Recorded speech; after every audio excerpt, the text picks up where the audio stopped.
প্রথমেই খেলার মাঠে যাওয়ার আগে এই দুজন হচ্ছে কি লাল কার্ড পেয়ে গেল, কি কারণে? এই দুটোতে ভার্ব হচ্ছে প্লুরাল। এখন আসি আমরা সিঙ্গুলার আছে কিনা, এটা সিঙ্গুলার আছে উত্তর হতে পারে, এটাও সিঙ্গুলার আছে উত্তর হতে পারে। এমসিকিউ এর ক্ষেত্রে যে জিনিসগুলো যেভাবে তাকাবা সেটা হচ্ছে এখানে প্রসিডিওরটা বলে দেওয়া হচ্ছে।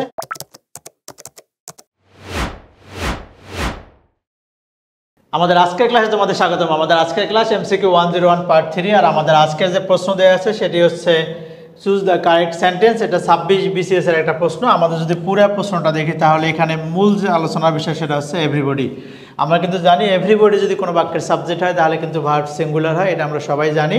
তো আমাদের প্রথমত তাকাতে হবে এইখানে সিঙ্গুলার ভার্ব কোনটা আছে। দেখি এটা হ্যাভ প্লুরাল ভার্ব, তাহলে এটা উত্তর হচ্ছে না। আর প্লুরাল ভার্ব, তাহলে এটা উত্তর হচ্ছে না। প্রথমেই খেলার মাঠে যাওয়ার আগে এই দুজন হচ্ছে কি লাল কার্ড পেয়ে গেল, কি কারণে?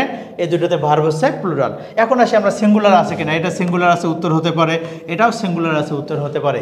এমসিকিউ এর ক্ষেত্রে যে জিনিসগুলো যেভাবে তাকাবা সেটা হচ্ছে এখানে প্রসিডিওরটা বলে দেওয়া হচ্ছে।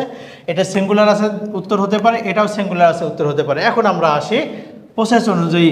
আমরা জানি এটা হ্যাভ ভার্ব, আমরা জানি হ্যাভ ভার্বের পরে অবশ্যই ভার্বের 3 নম্বর ফর্ম হবে, তাহলে হ্যাজ, এরপর এটা হচ্ছে গন, তার মানে এটা হচ্ছে ভার্ব 3 আছে, উত্তর হচ্ছে এটা রাইট। আর এটাতে হ্যাজের পরে দেখো ওয়েন্ট দেয়া আছে, এটা হচ্ছে ভার্ব 2, তার মানে এটা উত্তর হচ্ছে না, এটা হচ্ছে না, এটা হচ্ছে না, উত্তর হবে সি। আশা করি এই পদ্ধতিতে আমরা এমসিকিউগুলো যদি দাগাই তাহলে সহজেই আমাদের উত্তরটা হওয়ার চান্স অনেক বেশি থাকে। সবাই ভালো থাকে, সুস্থ থাকি, সবার জন্য শুভকামনা থাকলো। আল্লাহ হাফেজ। ভর্তি হতে ভিজিট করুন www.online.rcctube.com অথবা কল করুন 09613 662 000 এই নাম্বারে।